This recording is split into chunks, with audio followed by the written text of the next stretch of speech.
Alright, in the past videos we've gone through depreciating the whale using the three different depreciation methods.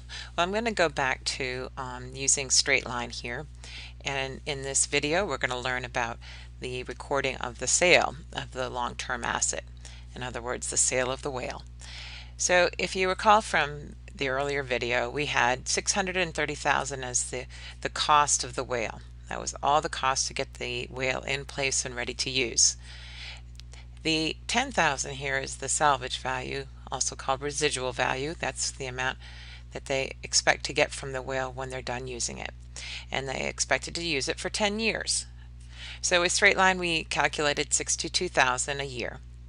And I here have year 1. Well, in year 10 they'll do their last depreciation, and it will be the $62,000. Their accumulated depreciation, since it's been recording $62,000 to that contra asset account, it's going to have, by the time you do this 10th and final depreciation, it'll have a balance of $620,000 credit balance.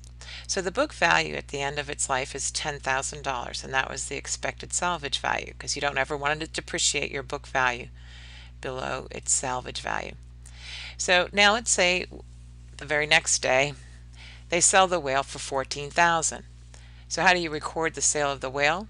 Well, what do you get? You get cash of $14,000, and then what you have to do is get the whale off your books because you're giving up the whale. Well, you might think, well, let's just credit the whale for $10,000, but if you do that, if you just credit the whale $10,000, you'll forever have $620,000 in a whale account, and this will still be on your books. So in other words, you've got to remove the whale and its related accumulated depreciation. And to remove a balance, kind of like with closing entries, zero them out by crediting whale for $630,000 and then debiting accumulated depreciation for $620,000. So if you look at this entry, we're getting $14,000 for something that is a net value of only 10. So basically, if you look at it, you're getting $14,000 for something your books say is only worth 10.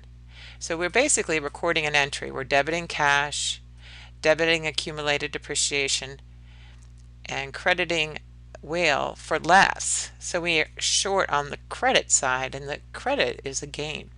So you're going to record a $4,000 gain. Your gain is like revenues. It increases shareholders' equity on your income statement. Now you can go through this problem. Let's do it.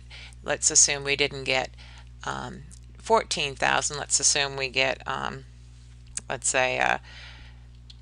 do 7,000 for the whale. So what you're getting is 7,000, and your book value is still 10.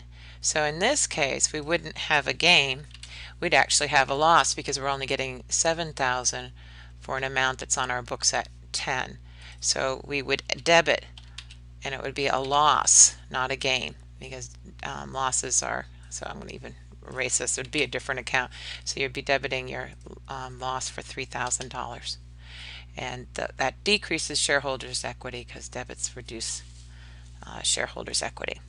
So that's how it's recorded. You have to, again, record what you get the long-term asset off the books, which includes getting rid of the related accumulated depreciation. And if you get more or less than book value, if you get more than book value, you have a gain, you'd credit the gain. If you have less than book value, you have a loss, and you'll debit a loss. And that's how you record the sale of a long-term asset.